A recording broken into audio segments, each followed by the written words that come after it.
À chacun sa transition écologique et à chacun ses difficultés. Alors est-ce si facile de lutter contre le gaspillage de papier? Le groupe Carrefour vient d'annoncer qu'il allait tester la suppression de son catalogue dans plusieurs régions. Il n'est pas le premier à se lancer dans cette nouvelle politique. Ikea, Monoprix, Leclerc sont déjà sur la même ligne. Alors un pari simple ou pas, ou à cela avec Sophie Lançon et Olivier Palomino. Certains redoutent de le voir débarquer de force dans leur boîte aux lettres. D'autres l'attendent au contraire avec impatience. Le catalogue de promotion va-t-il un jour disparaître? Carrefour commence à réduire la voilure. À Paris et à Lyon, vous trouverez la version papier uniquement en magasin. Un client qui ne veut plus voir dans la boîte aux lettres s'amonceler les catalogues et générer ainsi du gaspillage, eh bien lui, il va pouvoir décider de le recevoir par SMS, par WhatsApp ou de décider de le recevoir directement par courrier. Autre option, le consulter en ligne, sur les réseaux sociaux. Carrefour espère ainsi supprimer environ 2% de ses catalogues et économiser 1000 tonnes de papier par an. Les clients sont partagés.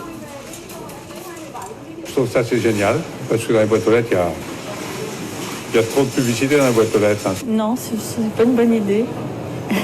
Pourquoi? Parce que moi, j'aimais bien savoir dans ma boîte aux lettres, parce que je suis à 30 minutes de Carrefour. Et moi, je ne consulte pas mon smartphone, je n'ai pas accès à cette possibilité, donc je peux passer à travers de certaines choses. D'autres enseignes ont déjà franchi le pas. Ikea a arrêté il y a 1 an. Monoprix en a réduit la distribution. Alors, une démarche de communication ou réellement meilleure pour la planète? À la place de ça, je vais faire une application mobile. Je vais faire des vidéos sur les réseaux sociaux. Et en plus de ça, je fais une campagne de mailing.